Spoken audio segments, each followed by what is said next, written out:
Et on parle à présent d'un procès important qui débute aujourd'hui devant le tribunal correctionnel de Bruxelles. Il porte sur un important trafic de drogue dans la cité du Peterbos à Anderlecht. 31 personnes sont sur le banc des prévenus, dont 19 sont actuellement en prison.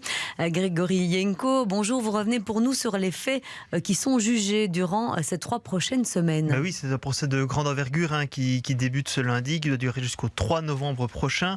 On parle de trafic de cannabis et de cocaïne qui ont eu lieu entre 2020 et 2021 au sein de la cité, avec des liens qui ont été établis jusqu'en France, notamment dans une autre cité de logement à Marseille. Le réseau a en fait été démantelé en novembre dernier avec 20 perquisitions dans plusieurs communes bruxelloises et brabançonnes. Même 15 endroits ont été perquisitionnés seulement à Anderlecht.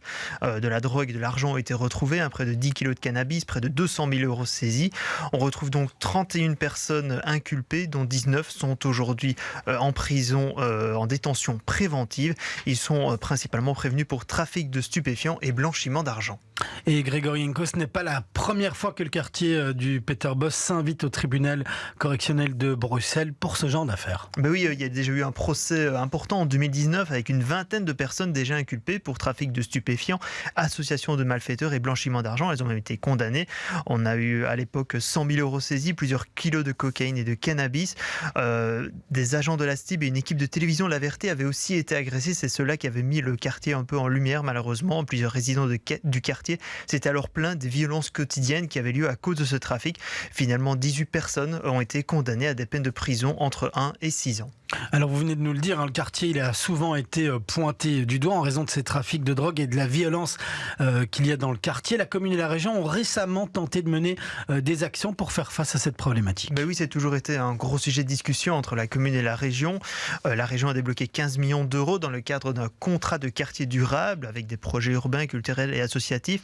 L'objectif, c'est de décloisonner le quartier, de réaménager les espaces autour de ces tours de logement.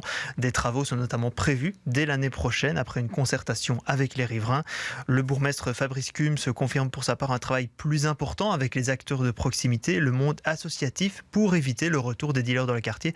Mais on le voit, c'est un travail sur le long terme qui s'annonce avec des séances médiatiques qui ont fortement touché la réputation du quartier, mais l'optimisme reste de mise du côté des autorités publiques. Merci Grégory Yenko pour tous ces détails et on suivra le déroulement de ce procès sur notre site internet bx1.be.